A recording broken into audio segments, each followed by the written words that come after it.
Hello and welcome to our अंतिम वार series. आज के सीरीज के अंदर हम लोग अपनी साइकोलॉजी के शुभारंभ करने वाले हैं। साइकोलॉजी क्या है, उसके क्या क्या चैप्टर अपने जीएसबी सिलेबस में रहते हैं एंड कौन से इसमें इंपॉर्टेंट टॉपिक्स हैं। Without wasting our time let's get started. और आज से हम लोग पढ़ेंगे अपनी साइकोलॉजी। बेसिकली साइकोलॉजी का सबसे पहले थोड़ा हम इंट्रोडक्शन देख ले तो साइकोलॉजी जो साइंस है वो बेसिकली 135 ईयर्स अगो पहले साइंस ये जो थी वो रिसर्च में पाई गई थी। साइकोलॉजी की अगर आपको कोई पूछे कि साइकोलॉजी कितनी पुरानी साइंस है और ये 1 मार्क में मोस्टली पूछते हैं, तो ये कितनी 135 ईयर्स अगो साइंस स्टार्ट हुई थी। और इसको एज अ सब्जेक्ट गिना गया था in a science. It is a solution based subject and playing significant role in human behaviour. और ये सबसे इंपॉर्टेंट रोल प्ले किसमें करता है, अपने ह्यूमन के बिहेवियर। हम कैसे सोचते हैं, हम क्या करना चाहते हैं, वो सब कुछ हमारे ह्यूमन बिहेवियर के ऊपर डिपेंड होता है, ठीक है। और it is an helping element for the human race to move ahead in the direction of personal and global peace। अभी आजकल के टाइम पे देखो तो फ्रस्ट्रेशन, एंजाइटी, डिप्रेशन, ये सारे के सारे जो टॉपिक्स है बहुत कॉमन हो गए।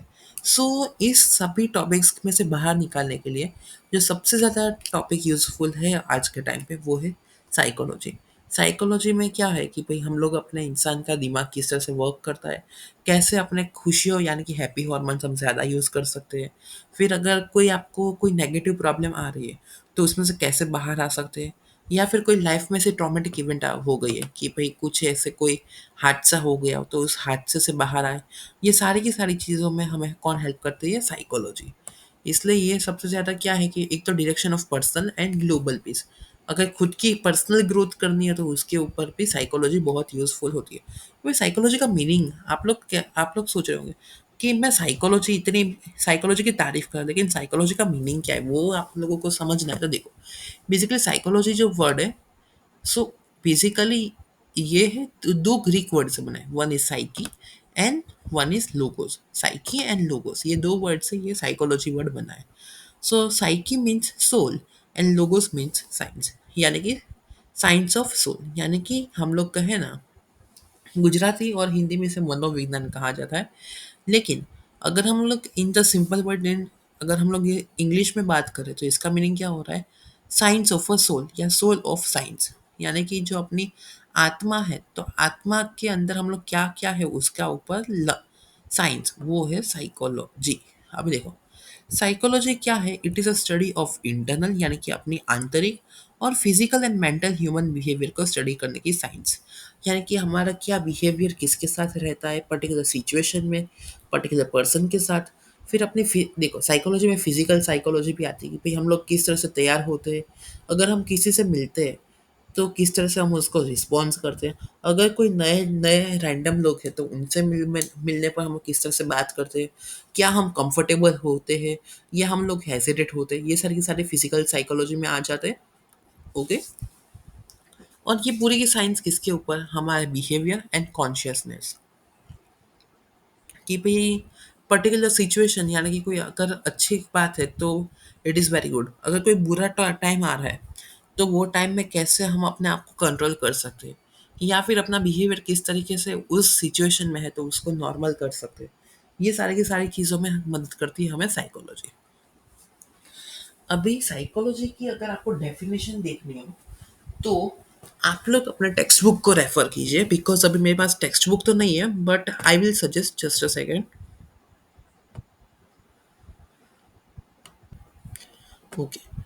मैं आपको सजेस्ट करता हूँ, आप सीटी मॉर्गन की जो डेफिनेशन है, साइकोलॉजी से science of human and animal animal behaviour, उसको एक बार रेफर दे दीजिए। ये बहुत ही ईजी है। एंड उससे भी ईजी है, psychology is a science studying human behaviour and mental process, जो कि हिलगर, एटिक्सन और एटिंगसन ने दी है, ठीक है। बिकॉज एटिंगसन एंड एटिक्सन, ये बात दो नाम रिपीट हो रहा है, हिलगर्ड की एंड सिटी मॉर्गन, ये दोनों डेफिनेशन बहुत ही ईजी है। आप इसको गो थ्रू कर। बेसिकली अगर हम लोग डेफिनेशन का ऊपर से देखें तो क्या हो रहा है, साइकोलॉजी एक ऐसी साइंस है जो अपने मेंटल प्रोसेस है, अपने एक्सपीरियंस और ह्यूमन बिहेवियर का पर्टिकुलर सिचुएशन में क्या बिहेव करती है, किस तरीके से हम ह्यूमन बिहेव करते हैं, वो सारी की सारी चीज़ें हमें साइकोलॉजी में जानने को मिलती है, ठीक है। अभी देखो, साइकोलॉजी जो है उसके चार एस्पेक्ट्स है। अभी एस्पेक्ट्स क्या है साइकोलॉजी की वो हम एक एक करके देखते हैं। Let's get started. साइकोलॉजी का सबसे पहला एस्पेक्ट है मेंटल प्रोसेस।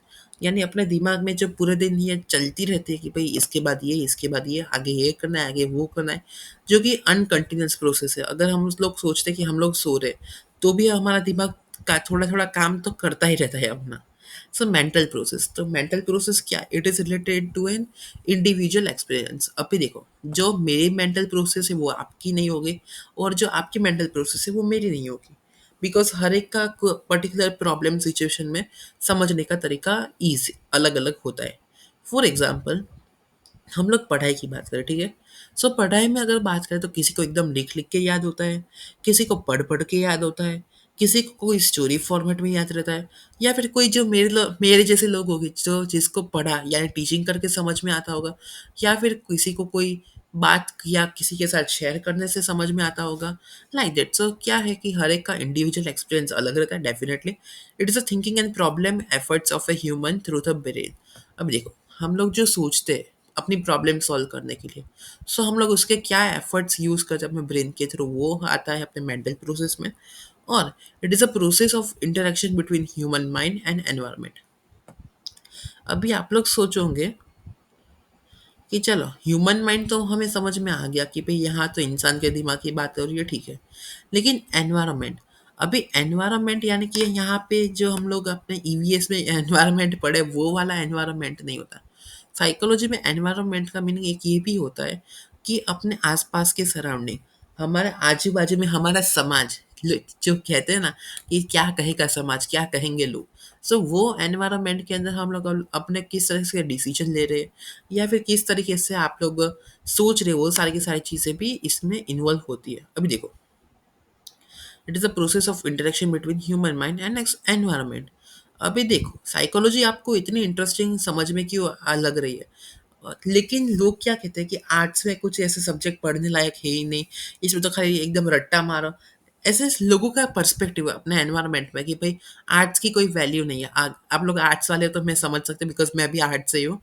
लोगों की क्या कि ऐसा एनवायरनमेंट बना दिया कि तूने अगर बच्चा पढ़ाई में अगर बहुत अच्छा है तो साइंस लेगा, ठीक ठाक है तो कॉमर्स लेगा, और ना पढ़ता तो आर्ट्स लेगा। लेकिन भाई ऐसा ज़रूरी नहीं है। ऐसे बहुत सारे एग्जाम्पल मेरा खुद का है, मेरे दूसरे जो जूनियर्स थे उनका, सभी के एग्जाम्पल है कि जिनके बहुत अच्छे टाइम थे और सब में परसेंटेज आए, लेकिन फिर भी आर्ट्स हम लोगों ने क्यों यूज़ किया, कि भाई उसमें हमें इंटरेस्ट था इसलिए। ये एनवायरनमेंट पे इसमें इफेक्ट हुआ। अभी देखो, एक्सपीरियंस, अभी हर एक का कुछ ना कुछ पर्टिकुलर एक्सपीरियंस अलग रहता है पर्टिकुलर सिचुएशन में, ठीक है। इट इज़ एन अनएक्सप्रेसिव, कि भाई कोई अगर बहुत अच्छे से एक्सप्रेस कर भी सकता है, कोई अच्छे से एक्सप्रेस नहीं भी कर सकता। फ्रॉम सब्जेक्ट टू सब्जेक्ट, अभी सब्जेक्ट टू सब्जेक्ट तो अलग, हर एक सिचुएशन में अलग हो सकता है। लेकिन चलो, हम लोग एक सिनेरियो लेते हैं अपने क्लास, अभी आप लोग क्लास टेंथ दे के आए हो। हम लोग सिनेरियो देते हैं क्लास टेंथ का। क्लास टेंथ का आप लोगों का रिजल्ट ऑनलाइन आया होगा। हर एक ने रिजल्ट में अपनी बहुत बेस्ट करने की ट्राई की होगी। कुछ ऐसे लोग होंगे कि जिन्होंने मान लो कि बहुत टॉपर, कि भाई 98 परसेंटाइल आए, फिर भी वो खुश नहीं होंगे, यार मेरे तो 99.99 परसेंटाइल आए, फिर भी वो दुखी होंगे। कुछ लोग ऐसे होंगे कि जिनके खाली कितने, मान चलो ज़्यादा नहीं, हम लोग गिनते कि भाई 34 परसेंटाइल, यानी कि वो धक्का मार के पास हुए, फिर भी वो इतने खुश हो गया, अल्लाह वो तो पास થઈ ગયો ને, लाइक दैट। और कुछ लोग इतने होंगे कि यार मैंने इतनी मेहनत की, इतनी रात भर पढ़ा, लेकिन फिर भी मेरे इतने परसेंटाइल आए। या फिर कुछ लोग होंगे कि जिन्होंने कि यार चलो मेरे 79 परसेंटाइल आए, कोई बात नहीं, यही सही, लाइक दैट। अपना, मैंने यहाँ पर आप लोगों को खाली एग्जाम्पल दिया कि रिजल्ट का। हर एक की देखो, बिकॉज हम लोगों ने पहले बात की कि 34 परसेंटाइल आए फिर भी वो एकदम खुश था, और उसको 98 परसेंटाइल आए फिर भी वो दुखी थी, लाइक दैट। क्या हुआ कि हर एक का अनएक्सप्रेसिव एलिमेंट है, कि भाई हम लोग नहीं कह सकते कि अगर हम कंपैरिजन नहीं कर सकते भाई तेरा ऐसा सोचना है तो ये तू गलत है, तू सही है। It is different subject to subject, okay. अभी मेन मुद्दे पे आते, फिर से बातें तो होती रहेगी। It is completely an individual process that based on level of awareness and consciousness. अभी ये किसके ऊपर डिपेंड करता है कि हम लोग अवेयर, यानी कि हम लोग कितने जानकार है उस चीज़ के बारे में, और हम लोग कितने कॉन्शियस है उसके ऊपर, ठीक है। अभी यहाँ पे स्टार्ट होता है अपना बिहेवियर। बिहेवियर यानी कि हम किसी के साथ कैसा वर्तन करते हैं पर्टिकुलर सिचुएशन में, कि अगर हम खुश है तो कैसे बिहेव करते हैं, सैड है तो कैसे बिहेव करते हैं, गुस्से में तो कैसे बिहेव करते हैं, वो सारी चीज़ें आती है। सो इसमें क्या है, अपनी एक्टिविटी है कि जिसमें हम अपना रिएक्शन एंड रिस्पॉन्स सबमिट करते हैं। और ये जो चेन रिएक्शन है, ये बेसिकली अपने स्टिमुलेंस और अपने रिस्पॉन्सेस के ऊपर रहता है। अभी अपना बिहेवियर जो है वो लॉन्ग टर्म के लिए भी होता है, शॉर्ट टर्म के लिए होता है, इंटरनल और एक्सटर्नल इन नेचर भी होता है। अभी मान लो, लॉन्ग टर्म, शॉर्ट टर्म और internal and external in nature, अभी मैं आपको समझाता हूँ पर्टिकुलर एग्जाम्पल के साथ। लॉन्ग टर्म, ठीक है।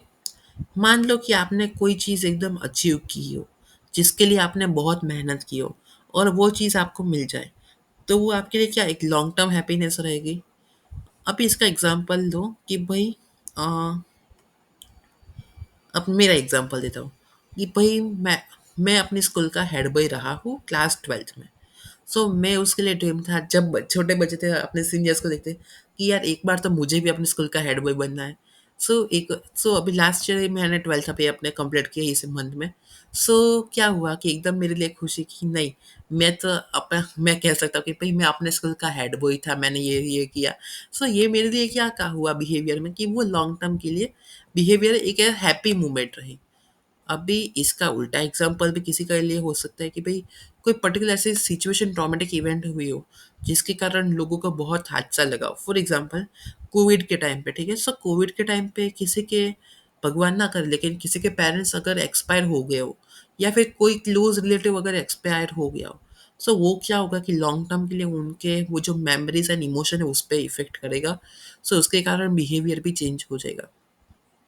अभी एक इसका एग्जांपल में समझे कि किसी का कोई करीबी बहुत एकदम नज़दीकी भी उसके दिल के पास था, वो एकदम से गुजर जाए।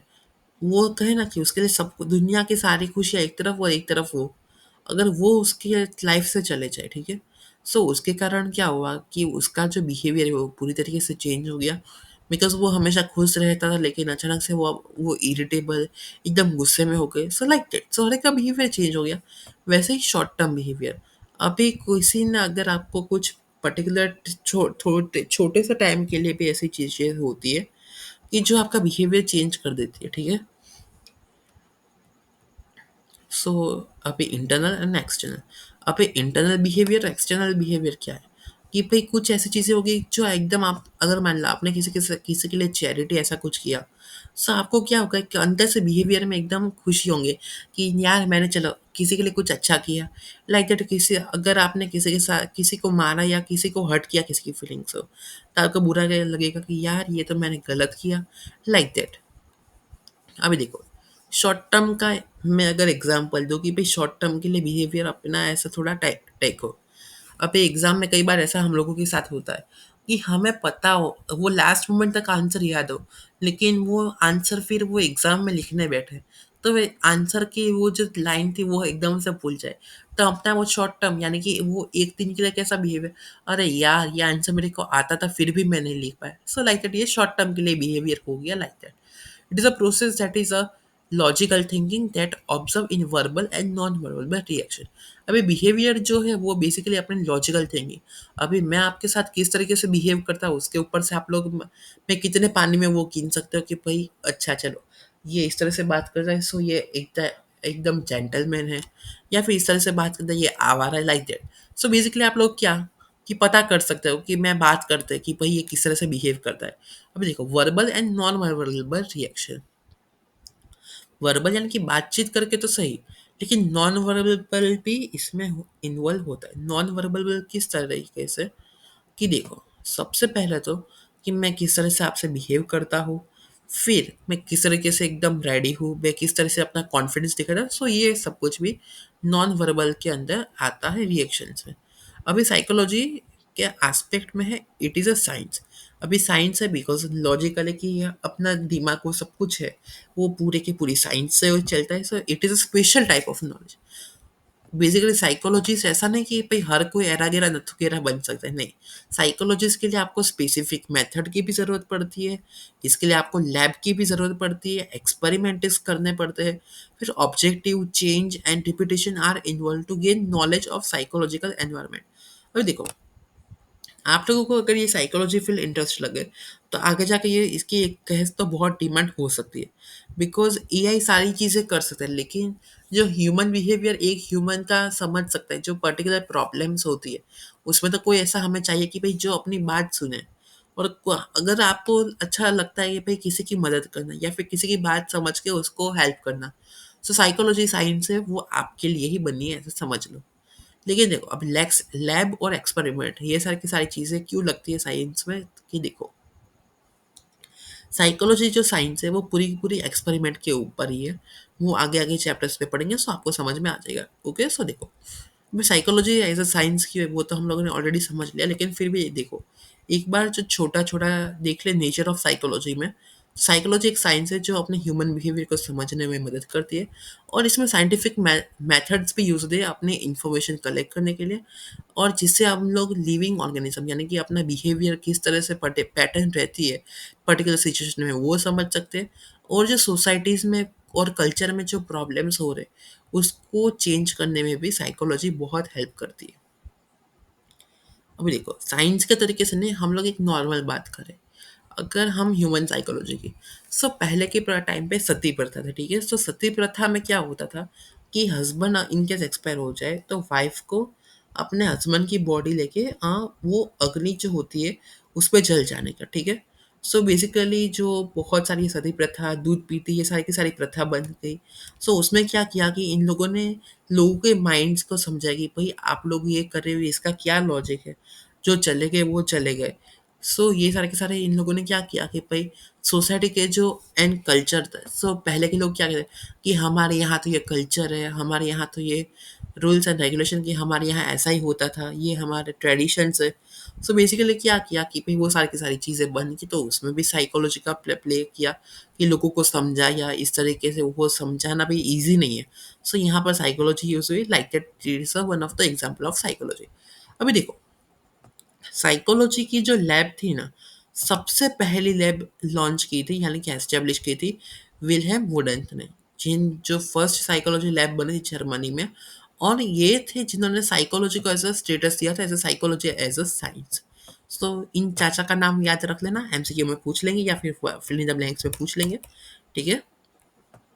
अब देखो, psychology is the natural science. Natural science क्यों है कि नेचुरल यानी कि नेचर से साइंस पूरी कनेक्टेड। देखो, एक तो इसमें हम अपना ह्यूमन एंड एनिमल बिहेवियर भी पढ़ते हैं। देखो, ह्यूमन एनिमल तो आप लोग को पता, ह्यूमन का तो बिहेवियर आपको पता है, लेकिन आप लोग सोचते हो कि एनिमल बिहेवियर, यस, एनिमल के बिहेवियर भी इसमें इन्वॉल्व है। जब आप लोग अपने क्लास 12th में आओगे साइकोलॉजी के लिए, सो आप लोगों को सेकंड चैप्टर का learning new skills.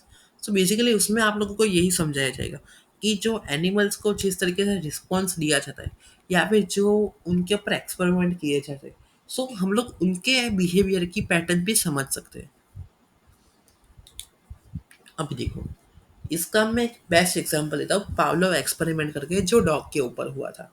So basically उन्होंने क्या किया था कि एक डॉग में ऐसा एक स्टैंड वो सब कुछ बना था कि जिसमें अगर डॉग के सामने अगर बेल बजे तो क्या उसको खाना मिलेगा, ऐसा उसके दिमाग में उन्होंने फिट किया था।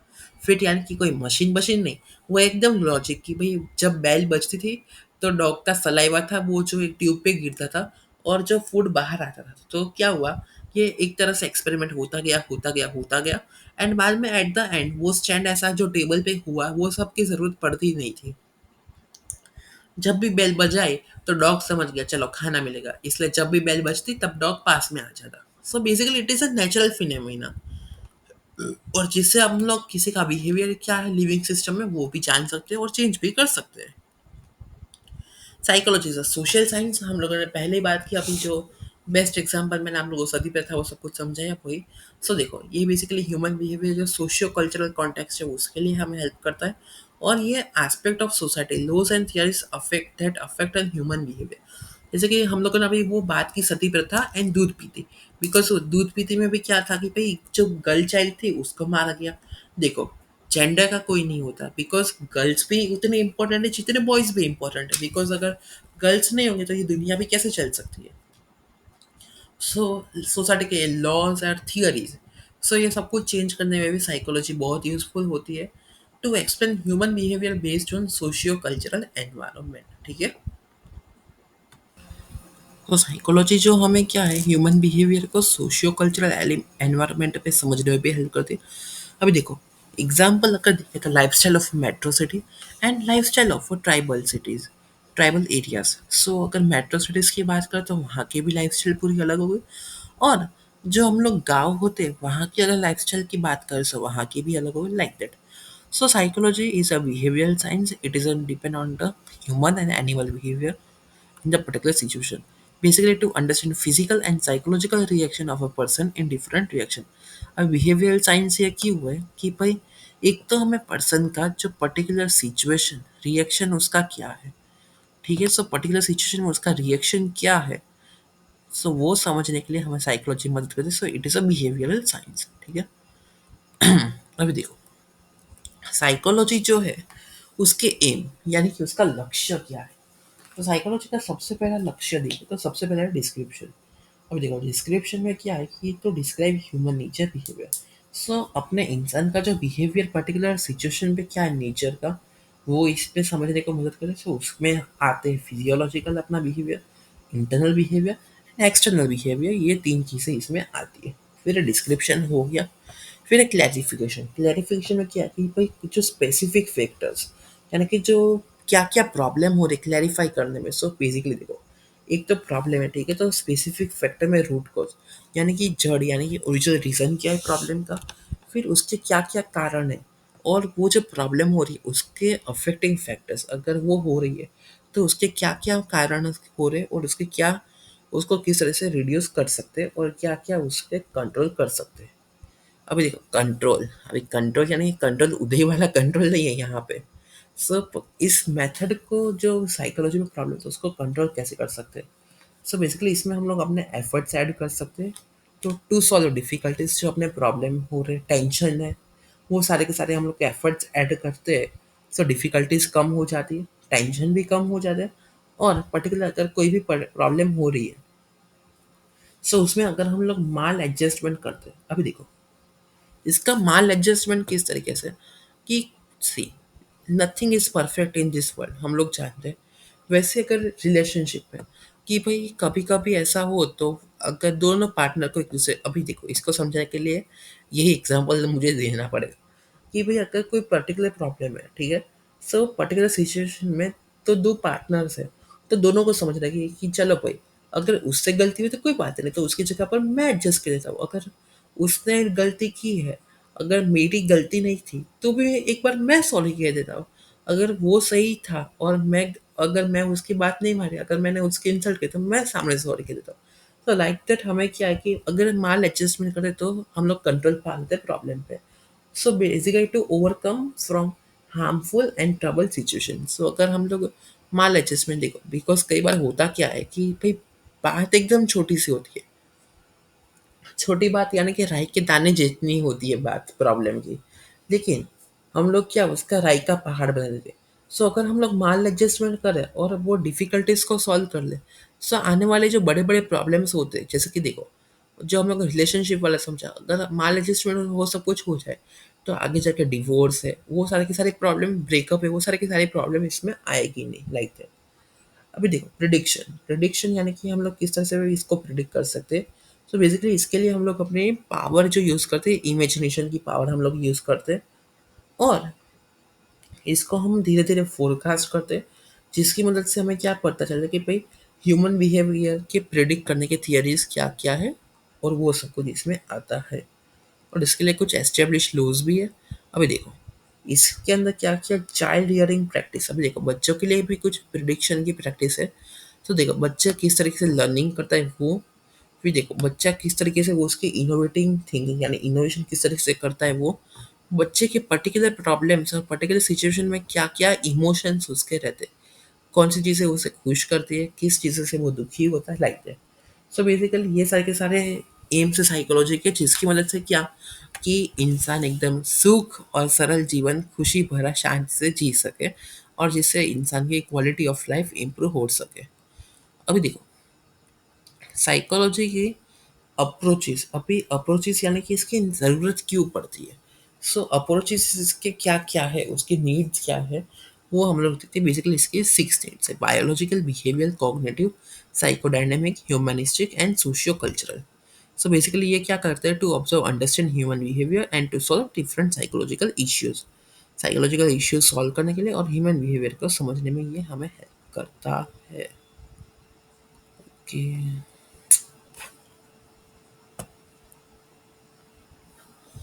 बेसिकली देखो, बायोलॉजिकल यानी कि इस तरीके से। So basically it is a base of study methods. उसके लिए देखो एग्जांपल यहाँ पे साइकोलॉजिस्ट के वेबर, फेचनर एंड हेमहोल्टी। सो ये साइकोलॉजिस्ट के एग्जांपल है जिन्होंने स्टडी मेथड्स दिए। अब देखो इसके अंदर क्या क्या चीज़ें होती है। देखो ये सारे के सारे टॉपिक्स जो है वो आने वाले चैप्टर चैप्टर नंबर 4 वो सब कुछ में आने वाले। देखो सो बायोलॉजिकल के साइकोलॉजी में कौन से इंक्लूड होते हैं? क्रोमोसोम्स होते हैं, फिर अपने जीन्स, ग्लैंडर, हार्मोन्स, अपने nerve system, impulse, physiology, sensory organ, musculature, ये सारी की सारी चीज़ें आती हैं जिसकी मदद से हम लोग अपने ह्यूमन बिहेवियर समझ सकते हैं। और इसकी मदद से हमें जो हेरिस्टिक स्टडी मिलती है जो कि कॉम्प्लेक्सिटी ऑफ ह्यूमन बॉडी में हेल्प करती है। अब देखो बिहेवियर यानी कि पर्टिकुलर अपना बिहेवियर किस तरह से होता है। देखो सो बेसिकली ये वॉटसन ने 20th सेंचुरी में दी थी जो कि इंडस्ट्रियल रिवॉल्यूशन के टाइम पे हुआ था बिहेवियर। तो देखो बिहेवियर अप्रोच में क्या था कि भाई methods are related to consciousness, subject experiences and introspection. अब देखो एक तो अपनी कॉन्शियसनेस के बारे में, फिर पर्टिकुलर अपना सब्जेक्टिव एक्सपीरियंस और इंट्रोस्पेक्शन यानी कि पर्टिकुलर उसके ऊपर रिसर्च में सब कुछ जो बिहेवियर का था वो सारी चीज़ें इसमें इन्वॉल्व हुई थी। सो बेसिकली ये क्या करता था? ये रिकग्नाइज करता था जो फैक्ट जो बिहेवियर में था on account of the response that gives us to stimulus. Stimulus यानी कि अपना रिस्पॉन्स पर्टिकुलर प्रॉब्लम के लिए क्या रहा, उसको कहा जाता है अप्रोच। तो it is known as stimulus. देखो बेसिकली ये क्या कहता है? Studies overt behaviour of a person that directly seen through speech, facial expression, gestures, body movements, etc. अभी देखो ये चैप्टर 5 में आने वाले overt behaviour and covert behaviour क्या है। सो बिहेवियर ऑफ पर्सन यानी कि जो इंसान, मैंने कहा कि भाई वो पर्टिकुलर किसी इंसान के साथ कैसे बिहेव करता है, उसकी क्या स्पीच है, वो कैसे बोलता है, उसके फेशियल एक्सप्रेशन क्या है, वो किस तरह से बॉडी मूवमेंट्स करते हैं, वो सब कुछ इसमें आ जाता है। अभी देखो कॉग्निटिव। कॉग्निटिव यानी कि क्या? It is opposite to behavioural approach. अपने बिहेवियल अप्रोच का ये पूरा उल्टा है। इसमें क्या होता है? मैकेनिकल नेचर ऑफ बिहेवियर आ जाते हैं। सो बेसिकली ये हमें क्या करते हैं कि भाई हम लोग किस तरीके से लर्निंग एंड कॉग्निशन करते हैं अपने डेवलपमेंट में, ये सारी की सारी चीज़ें आती है कॉग्निटिव के अंदर। देखो साइकोडायनेमिक। साइकोडायनेमिक यानी कि क्या? सो बेसिकली अपना जो बिहेवियर होता है, एब नॉर्मल बिहेवियर, ये स्टडी करती है। सो बेसिकली अपनी अनकॉन्शियसनेस यानी कि कॉन्शियस बिहेवियर नहीं, लेकिन अपना जो अनकॉन्शियस बिहेवियर किस तरह से रहता है ह्यूमन काइंड का, वो स्टडी करती है। जिसकी मदद से हमें जो अपने अपने मोटिव्स और इमोशन क्या है वो समझ सकते हैं, जिसकी मदद से हम उसके कंट्रोल भी पा सकते हैं। और basically it consider entire personality, hereditary and childhood experience यानी कि जो उसके लाइफ में जो उसके बचपन से लेके अब तक के एक्सपीरियंसेस वो सब कुछ रहे, वो सब कुछ इसमें आ जाते हैं। देखो साइकोडायनेमिक जो होती है उसमें अपने कॉन्शियस बिहेवियर, फिर सबकॉन्शियस एंड अनकॉन्शियस यानी कि स्टेट ऑफ माइंड में हमें पता चल जाती है। और जो ये 3 पार्ट ऑफ पर्सनैलिटी स्टडी करती है। वन इज आईडी, अपना ईगो एंड अपना सुपर ईगो। आईडी यानी आइडेंटिटी, ईगो और सुपर ईगो, ये सारी की सारी चीज़ें आती है साइकोडायनेमिक में। ये इसके 3 पार्ट से पर्सनैलिटी है। अभी देखो ह्यूमनिस्टिक। अपनी ह्यूमनिस्टिक में क्या क्या चीज़ आती है? So it is our optimistic and positive manner. अभी अपना जो बिहेवियर होता है वो एकदम पॉजिटिव मैनर में किस तरीके से आता है, एंड ऑप्टिमिस्टिक वे में। बेसिकली ऑप्टिमिस्टिक यानी कि क्या कि भाई जो अपना फ्यूचर से रिलेटेड बिहेवियर जो होता है यानी कि आशा, वो सारी की सारी चीज़ें आती है ऑप्टिमिस्टिक अंदर। हमें देखो basically human is completely responsible for his action. जो अपने पर्टिकुलर एक्शंस होते हैं उसके लिए इंसान खुद ही रिस्पॉन्सिबल होता है। जैसे देखो इंडिपेंडेंट विल पावर हो गई, उसके खुद के सेल्फ डेवलपमेंट के डिज़ायर्स के लिए, पॉजिटिव ओपिनियंस के लिए, वो सारे के सारे के लिए खुद इंसान रिस्पॉन्सिबिलिटी होता है। और बेसिकली इंसान क्या करता है कि अपने ब्राइट फ्यूचर के लिए जो डिसीजंस होते हैं वो लेता है। अभी देखो ये यहाँ पे होता है टॉपिक खत्म। अभी बात करते हैं सोशियो कल्चरल। सोशियो कल्चर यानी कि क्या, कि it consider social and cultural variables that moulds human behaviour. अभी देखो, सामाजिक तत्वों पे और कल्चरल तत्वों पे अपने क्या मोल्ड्स रहते हैं ह्यूमन बिहेवियर की, वो सारी की सारी चीज़ें आती है। देखो, इसके लिए रिस्पॉन्सिबल फैक्टर कौन से, एक तो है एनवायरनमेंट, यानी कि हम लोगों ने जो प्रथा है वो अपने आर्ट्स का एग्जाम्पल, ये सारी की सारी बात की, वो सारी की सारी चीज़ें इसके अंदर आ जाती है। किस तरीके से, देखो, एक तो पर्टिकुलर हम लोग का एनवायरनमेंट, कि पर्टिकुलर अगर मान लो,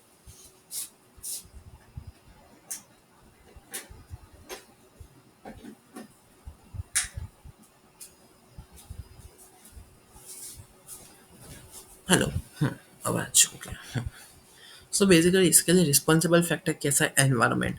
अगर मान लो कि किसी बच्चे को, अगर इसके एग्जांपल देखो, अगर किसी बच्चे को एकदम बचपन से फ्रीडम मिले कि भाई अपने वो जो एक्सप्रेशन थॉट्स है वो एक्सप्रेस कर सके, या फिर अपने जो प्रॉब्लम है वो सब कुछ अगर शेयर कर सके, सो वो बच्चे के अगर हम लोग बात करें तो वो एकदम आगे जाके कॉन्फिडेंट इंडिपेंडेंट वो हो सकता है। लेकिन वहीं पर अगर कोई बच्चे को ऐसा एनवायरनमेंट मिला जहाँ पर उसको रोज़ टॉर्चर होता हो, ऐसा सब कुछ होगा, तो उसके लिए जो उसकी बिलीफ हो जाएगी कि मैं फेलियर हूँ, मुझसे कुछ नहीं होगा, ये सब कुछ हो गया। फिर उसके जो स्टैंडर्ड जो उसके होते हैं वो धीरे-धीरे घटते जाएँगे, और जो उसकी पोज़ीशंस यानी कि पर्टिकुलर उसकी जो रिस्पेक्ट की पोज़ीशन होनी चाहिए वो धीरे-धीरे घटती जाएगी। It is one of the example in this factor. Psychology की कुछ ऐसी फील्ड है जो डेवलप हो चुकी है, और कुछ ऐसी फील्ड्स है जो डेवलप होने वाली है। सो अभी वो क्या-क्या है वो हम लोग देखेंगे इस सेशन के अंदर। सो देखो, डेवलप्ड फील्ड यानी कि ये चीज़ें ऑलरेडी हो चुकी है। एक तो एक्सपेरिमेंट एंड साइकोमेट्रिक। हम लोगों ने पढ़ा कि साइकोलॉजी में सारे के साथ एक्सपेरिमेंट्स वाले रहने वाले। सो जो एक्सपेरिमेंटल एंड साइकोमेट्रिक, साइकोमेट्रिक क्या है वो आगे हम पढ़ेंगे। सो वो सारी की सारी जो चीज़ है वो ऑलरेडी डेवलप हो चुकी है, जो कि valuable and fundamental in the psychology, जो हमें स्टेटस ऑफ साइंस देता है फॉर द साइकोलॉजी। इसमें बेसिकली क्या होता है कि एग्जाम्पल्स एक्सपेरिमेंट होते हैं जिसकी मदद से हमें सिंपल एंड कॉम्प्लेक्स इश्यूज समझ में आ जाते हैं, और इसके वेरिफिकेशन भी होते रहते हैं। जो हम लोगों ने थियरीज एंड लॉज होते हैं वो इसके वेरिफिकेशन की, भाई अगर ये इन्होंने कहा कि सही है या नहीं है, अगर गलत हो रहे तो उसको कैसे रेट किया, वो सब कुछ इसमें आ जाएगा। फिर देखो इसके पायोनियर्स कौन है, तो देखो बाइनेट एंड सीमन, ये जो दो साइकोलॉजिस्ट है, इन्होंने जो है इसको डेवलप किया था। सो बेसिकली इन्होंने किसके लिए डेवलप किया था, टू मेजर इंटेलिजेंस यानी कि लोगों के कितने होशियार है वो, प्रेजुडाइज यानी कि लोगों की नेगेटिव थिंकिंग, वो सब कुछ। देखो प्रेजुडाइज जो टॉपिक है ना वो पूरा का पूरा 12th स्टैंडर्ड में आपको चैप्टर आएगा, chapter number 4, which is attitude and prejudice, ठीक है। फिर अपने लोगों के एप्टीट्यूड की भाई पर्टिकुलर जो थिंकिंग होती है कि भाई ये सिचुएशन में ये है तो ये किस तरह से हम सॉल्व करते हैं वो। फिर अपनी अचीवमेंट के लिए क्या क्या लोग करते हैं वो, अपने इंटरेस्ट किस तरह से कौन से फील्ड में है वो, और लोगों की क्या पर्सनालिटी है, लोगों के क्या एटीट्यूड है, ये सारे के सारे जो थे ये टेस्ट के नाम से। सो ये सारे के सारे test, intelligence test, prejudice test, aptitude test, achievement test, interest test, personality test and attitude test. Basically ये कहाँ पर यूज होते हैं, it is useful in industrial and educational psychology. So basically ये सारे के सारे टॉपिक इंडस्ट्री और एजुकेशनल साइकोलॉजी में यूज होते हैं, और ये इजियर किसकी मदद से, कंप्यूटर एंड इंटरनेट की मदद से ये एकदम इजी हो जाते हैं। साइकोलॉजी की फिर दूसरी डील सबसे बड़ी जो है फील्ड, डेवलप फील्ड में, वो है clinical and abnormal counselling. Because हम लोगों ने चैप्टर के स्टार्टिंग में बात की कि भाई आज के टाइम पे लोगों को इतनी प्रॉब्लम्स हो रही है तो उसके लिए काउंसलर की बहुत ज़रूरत तो हो रही है। और सो अगर आपको साइकोलॉजिस्ट का बनना हो तो आपको कोर्स करने पड़ेंगे, MA master of art in clinical psychology, फिर अलग चाइल्ड साइकोलॉजी, अलग अलग टॉपिक्स होते हैं वो उसमें, एंड आपको करना पड़ेगा M Phil which is masters of philosophy. ये 2 डिग्रीज़ अगर आपके पास हो गई, so you are considered as a psychology. उसके लिए आपको इंटर्नशिप वो सब कुछ अलग से रहता है, लेकिन तब आप कहलाते हो साइकोलॉजिस्ट एंड काउंसलर भी कहा जाता है। और ये अपने हर एक स्कूल में, इंडस्ट्रीज़ में, फिर स्पोर्ट्स में, अभी आगे जो फॉरेंसिक में, वो सारे के सारे फील्ड में यूज़ होते हैं। अभी देखो वो हम लोग पढ़ने वाले। सो इसकी मदद से आपको इंटरेस्ट आ जाएगा और आप अपना करियर भी इसमें बना सकते हो। देखो basically it is associated with treatments and prevention of psychological disorder यानी कि एंजाइटी, फ्रस्ट्रेशन, डिप्रेशन, ये ट्रॉमेटिक इवेंट्स, ये सारे के सारे जो है वो बेसिकली अपने साइकोलॉजिकल डिसऑर्डर गिने जाते हैं। तो उसमें से बाहर आने के लिए क्लिनिकल एबनॉर्मल काउंसलिंग यूज होती है। सो बेसिकली देखो, ये बेसिकली किसके ऊपर काम करती है कि भाई उस पर स्टडी करती है मेंटल इलनेस, फिर उसके क्या क्या प्रॉब्लम्स थे, उसके सिम्टम्स क्या क्या है, उसके कैरेक्टरिस्टिक्स क्या क्या हो रहे हैं, और जो उसके पॉजिटिव यानी कि कौन से कारण से ये प्रॉब्लम हो रही है। अगर कोई बंदा डिप्रेशन में तो वो कौन से कारण में से है, सो वो किस तरह से बाहर आ सकता है, वो सारी चीज़ें आ जाएगी पॉजिटिव फैक्टर्स में। अभी देखो, काउंसलिंग काउंसलिंग यानी कि क्या कि भाई deal with day to day difficulties, problem and confusion. So उसके लिए क्या करते हैं कि गवर्नमेंट हो या फिर कोई भी चीज़ हो, सो उसके लिए हम लोग काउंसलर हायर करते हैं जिसकी मदद से हम लोग जो प्रॉब्लम्स हो रही है उसकी में हम लोग हेल्प के लिए बाहर आ सकते हैं। अभी इसके एग्जांपल देखो। सो अभियम हेल्पलाइन जो है अपने गुजरात गवर्नमेंट ने काउंसलिंग सेंटर्स के लिए बनाई थी, जिसकी मदद से अगर आपको कोई प्रॉब्लम हो रही है, अगर आपको कोई काउंसलिंग चाहिए, सो ये हेल्पलाइन इंट्रोड्यूस की ताकि काउंसलिंग सेंटर हम लोग हेल्प मांग सके। सब गुजरात में हुई अभियम हेल्पलाइन। फिर बच्चों को कोई प्रॉब्लम हो रही है तो उनके लिए है चाइल्ड हेल्पलाइन, जो आप लोगों को पता होगा कि जो एनसीईआरटी की टेक्स्ट बुक के पीछे नंबर होता है। फिर है ओल्ड एज हेल्पलाइन। ये बेसिकली सेंट्रल गवर्नमेंट ने बनाई थी ताकि जो बच्चों और बूढ़ों में जो प्रॉब्लम्स हो रही है उसको कवर किया जा सके in the problem solving issues of the psychology. अभी देखो, स्कूल एंड एजुकेशनल साइकोलॉजी। अभी मैंने कहा था कि स्कूल एंड एजुकेशन में अभी अभी काउंसलर्स हम लोग अडॉप्ट करते हैं, जिसकी वजह से जो बच्चों को क्या क्या पढ़ाई में प्रॉब्लम हो रही है, जो उनके जो पर्टिकुलर प्रॉब्लम लाइक डायलेक्सिया है, फिर अटेंशन डेफिशिएंटली हाइपर डिसऑर्डर है, एडीएचडी है, ये सारी की सारी, फिर अटेंशन फोकस प्रॉब्लम है, ये सारी की सारी चीज़ें हमें पता चल जाए और उसको बच्चा जो है वो अपने अच्छे से स्कोर कर सके, उसके लिए स्कूल में भी अब काउंसलर अडॉप्ट होते हैं। So school and educational psychology is also play important. अभी देखो, बच्चों को अगर हर एक लेवल के वाइज उनकी टेक्स्ट बुक जो होती है वो बनती है। अभी फॉर एग्जांपल मैं आपको नर्सरी की बुक दूँ, ठीक है, नर्सरी के बच्चों की या फिर छोटे फर्स्ट सेकंड स्टैंडर्ड के बच्चों के। सो वो बुक्स एकदम कितने एकदम कलरफुल होंगी, ब्राइट ब्राइट पिक्चर्स होंगे, कार्टून्स होंगे। सो बेसिकली वो लोग क्या कि साइकोलॉजी प्ले करते हैं कि फिर उनके लिए क्या करते हैं कि हम लोग ये ना एक काम करते हैं, एकदम कलरफुल और इंटरेस्टिंग बुक बनाए ताकि उनको पढ़ने में मजा आए और एकदम से इंटरेस्ट जाके लाइक इट।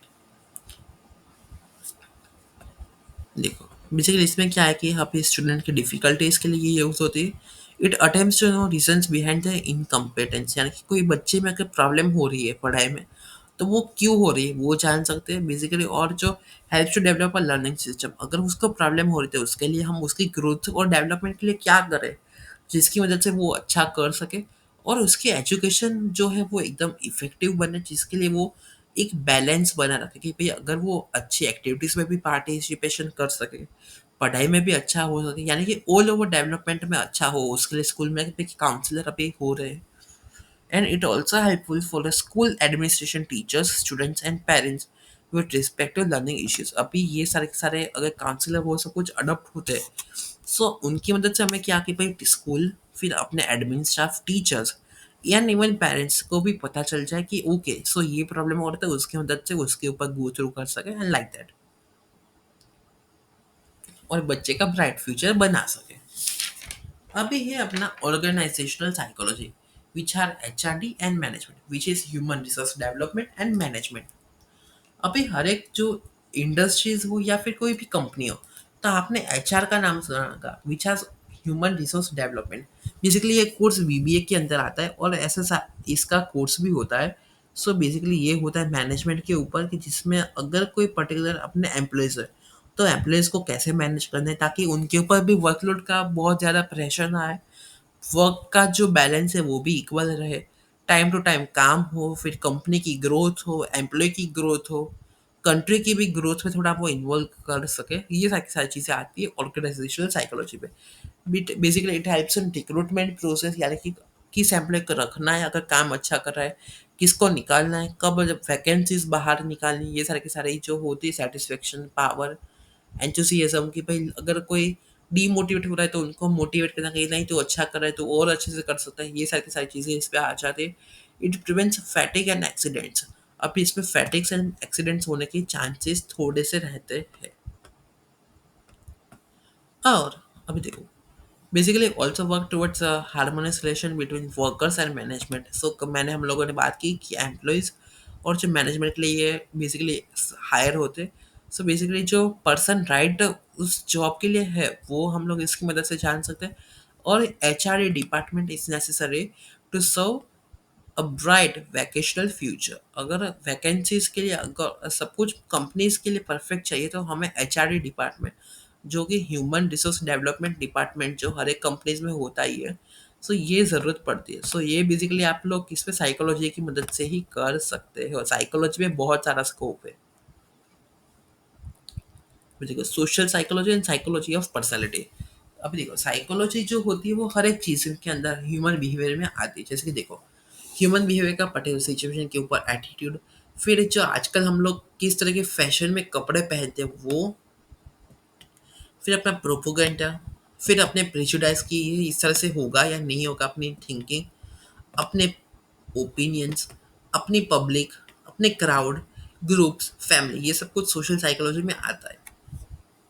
अभी इसका एग्जांपल देखो, जो आजकल इंस्टाग्राम पे चल रहा है जिबली ट्रेंड, जो कि एक एनिमेशन टाइप की पिक्चर्स बन रहे हैं। सो बेसिकली हम लोग जानते नहीं है कि भाई क्या रियलिटी क्या कुछ नहीं, लेकिन मोस्टली आप लोगों ने देखा होगा कि भाई ये लोग अगर ट्रेंड को फॉलो कर रहे हैं तो उसके लिए हम भी चलो इसको फॉलो करते हैं, हम लोगों ने भी जिबली आर्ट्स बनाए होंगे। So like that. So basically ये क्या social psychology and psychology of personality की, अगर ये लोग कर रहे हैं चलो हम लोग भी करते हैं। और यहाँ पर क्या होता है कि फैशन एंड हर एक चीज़ पे ये लोग साइकोलॉजी का यूज़ करते हैं, साइकोलॉजी का यूज़ करके कि पे उनको अट्रैक्ट किया जा सके। ठीक है। अभी मोस्टली आप लोगों को देखना, हर एक कंपनीज में साइकोलॉजी का हर एक पर्टिकुलर चीज़ में यूज़ होता है। बेसिकली देखो, कोई भी पर्टिकुलर चीज़ है तो उसकी एकदम अच्छी सी पैकेजिंग कर दो जिसकी मदद से एकदम कस्टमर अट्रैक्ट हो जाए, उसकी रिजनेबल प्राइस रख दो।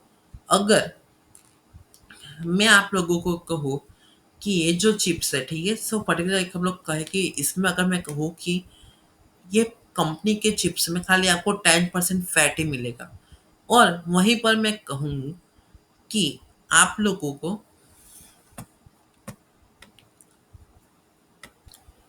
90% फैट फ्री चिप्स मिलेंगे। तो आप लोग कौन सा 10% फैट वाले चिप्स खाने पसंद करेंगे या 90% फैट फ्री चिप्स खाने पसंद करेंगे? लॉजिक हो गया, समझ में आ गया, लाइक दैट। सो बेसिकली इससे क्या होता है कि भाई अपने इन्फ्लुएंस फैक्टर जो सोसाइटी कल्चर और एनवायरनमेंट है वो समझ सकते हैं। बेसिकली देखो इसके ये कौन कहाँ कहाँ देखो, एक तो सेलिब्रिटीज यूज़ करते हैं, पॉलिटिकल पर्सनालिटीज यूज़ करते हैं, इमेज बिल्डिंग के लिए यूज़ करते हैं कि भाई एकदम वो एकदम उनकी इमेज बन जाए रिस्पेक्ट की उसके लिए, कि इन्होंने कहा कि चलो सही ही होगा। अब देखो, पर्सनल डेवलपमेंट के लिए क्या क्या यूज होता है, एक तो ट्रेनिंग यूज आती है, फिर मॉडिफिकेशन टाइम टू टाइम होते रहते हैं, फिर स्ट्रॉन्ग एस्पेक्ट्स इंक्लूड होते हैं, अपने वीकनेस एंड स्ट्रेंथ भी इसके अंदर आ जाती है, और life span and development of psychology. अभी देखो, अपने इंसान की जो लाइफ स्पैन होती है वो, और जो डेवलपमेंट होता है वो, उसके ऊपर भी साइकोलॉजी काम करती है। सो बेसिकली ये क्या करती है, इंडिविजुअल के डेवलपमेंट को स्टडी करती है, जो बच्चों से लेकर बूढ़ों तक इंक्लूड हो जाती है, और इससे पर्टिकुलर प्रॉब्लम्स एंड उसके सॉल्यूशन वेरियस डिफिकल्टीज के इंक्लूड हो जाते हैं। अभी देखो, अभी साइकोलॉजी में 5 ऐसी फील्ड भी है कि जो अभी थोड़ी थोड़ी डेवलप हो रही है। ठीक है। देखो, सबसे पहले तो है कॉग्निटिव। कॉग्निटिव बेसिकली क्या करती है, जो अपने ह्यूमन की मेंटल एंड कॉग्निटिव प्रोसेस जो ह्यूमन बीइंग की होती है उसको स्टडी करती है। ये फील्ड अभी डेवलपमेंट में हो रही है। इसके अंदर क्या क्या आता है, अपने सेंसेशन पार्ट यानी कि सेंसरी ऑर्गन के वर्क्स होते हैं वो, अपने विचार, अपनी अटेंशन प्रॉब्लम्स, फिर अपनी प्रॉब्लम सॉल्विंग, फिर परसेप्शंस अपने आ जाते हैं, अपने डिसीजन मेकिंग, अपनी लॉजिक, अपनी क्रिएटिविटी, ये सारे के सारे कॉग्निटिव में आ जाते हैं। बेसिकली ये क्या करता है कि emphasis on human and environment interaction interpretation के बारे में ये बात करता है। It is one of the developing field. फिर psychology is a health case. अभी साइकोलॉजी को लोग हेल्थ के लिए भी सीरियस होने लगे हैं।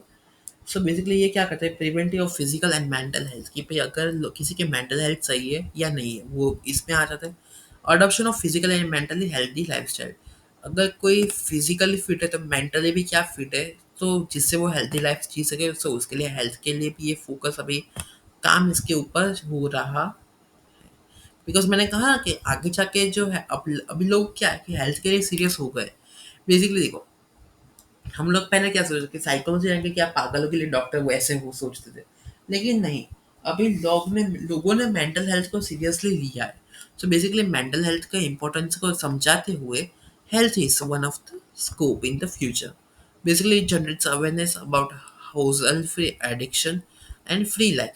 ठीक है, अभी देखो, स्पोर्ट्स साइकोलॉजी भी होती है। सो बेसिकली जो आप लोग अपने क्रिकेट वो सब कुछ देखते हो, आईपीएल वो सब कुछ, सो पर्टिकुलर उनके लिए भी स्पोर्ट्स काउंसलर होते हैं कि भाई अगर मैच, अगर कोई मान लो कि कोई टीम हार जाती है, सो अगर वो डीमोटिवेट हो गए तो उनको मोटिवेट करना हो, फिर उनको साइकोलॉजिकली फिट की, फिर उनके अगर लाइफ में कोई रिलेटेड प्रॉब्लम या इश्यूज हुए, सो उनको फिजिकली फिट करना कि भाई आप इस तरह से इस पे बाहर निकल सकते हो।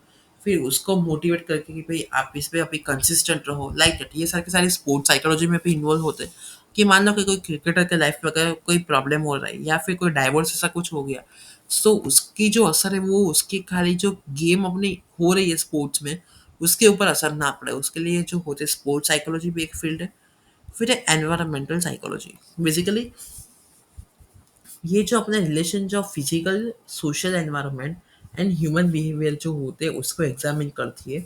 और इसका एक ही एम है, तो अपना एनवायरनमेंट है, यानी कि देखो आजकल जो पॉल्यूशन हो रहा है ये सारी की सारी चीज़ें हैं, तो उसको बचाने के लिए एनवायरमेंटल साइकोलॉजी यूज होती है कि भाई जिसकी मदद से हम लोग अपने एनवायरनमेंट को बचा सके। बेसिकली ये क्या करते हैं, work at the government level and industrial houses. Basically ये कहाँ पे गवर्नमेंट लेवल पे काम करती है और इंडस्ट्रियल हाउसेस पे काम करे। It deals with natural and human made problems like pollution, disasters, poverty, population density, unemployment etcetera. Basically ये सारी की सारी जो प्रॉब्लम्स हैं, जैसे कि देखो पॉल्यूशन हो रहा था, पॉल्यूशन में कैसे कंट्रोल कर सके, फिर डिजास्टर्स, फिर पोवर्टी, फिर पॉपुलेशन को कैसे कंट्रोल करना है वो, डेंसिटी, अनएम्प्लॉयमेंट, ये सारी सारी चीज़ें को कैसे कंट्रोल करना है अपने एनवायरनमेंट के लिए, वो उसके लिए भी ये यूज़ हो जाती है। अब भी अपना चैप्टर का last part which is forensic. Forensic के लिए अगर आप लोग बात करें तो आप लोगों ने सीआईडी में सुना होगा कि फॉरेंसिक डिपार्टमेंट वो इसी भी प्रद्युम्न है। सो बेसिकली फॉरेंसिक यानी कि क्या जो क्राइम रिलेटेड प्रॉब्लम्स होती है उसको क्रिमिनोलॉजी वो सब कुछ, उसके लिए फॉरेंसिक साइकोलॉजिस्ट की भाई उनसे पूछ पूछ के जो क्रिमिनलों ने गुनाह किया है, तो उनको पूछना कि भाई आप लोगों ने क्या क्या गुनाह किया और क्यों किया था। सो बेसिकली क्या होता है कि कई बार अगर आप लोग कहते हैं ना कि कुछ तो लातों की भूत बातों से मानते नहीं, लेकिन कुछ लोग ऐसे होते हैं कि उनको अगर हम लोग शांति से पूछो या उनसे एकदम शांति से बात करो कि भाई क्या हुआ, क्यों ये किया, सो उसकी मदद से क्या होता है कि जो क्राइम के प्रॉब्लम होते हैं वो हाफली सॉल्व हो जाते हैं। और बेसिकली इसमें क्या होता है, मॉडर्न टेक्नोलॉजी भी यूज़ होती है और रिसर्च के लिए कुछ स्पेशल टूल्स भी यूज़ होते हैं जिसकी मदद से ये इजीली हो जाए। और बेसिकली उसकी मदद से हम लोग क्या समझ सकें कि पर्टिकुलर रीज़न की किस रीज़न से हुआ, किससे करा है, कौन से सर्कमस्टेंसेस रहे और क्यों ये सिचुएशन में उन्होंने किया। और देखो ये 1 मार्क में पूछ सकते हो और ये साइकोलॉजी के लिए इंपॉर्टेंट है कि फर्स्ट फॉरेंसिक साइंस यूनिवर्सिटी जो इंडिया की वे वो बनी थी गांधीनगर गुजरात में। ओके, सो यहाँ पे अपनी होती साइकोलॉजी का चैप्टर नंबर 1 खत्म। आई होप आप लोग को वो चैप्टर एकदम इजीली समझ में आ गया होगा। Like and share the channel and have a subscribe. मिलते हैं बहुत जल्द नए चैप्टर के साथ। Till then take care, bye bye. अगर आपको कोई भी प्रॉब्लम हो रहा है तो आप मुझे कमेंट कर सकते हो। और हाँ, अच्छे से पढ़ाई करना, best of luck for your exams.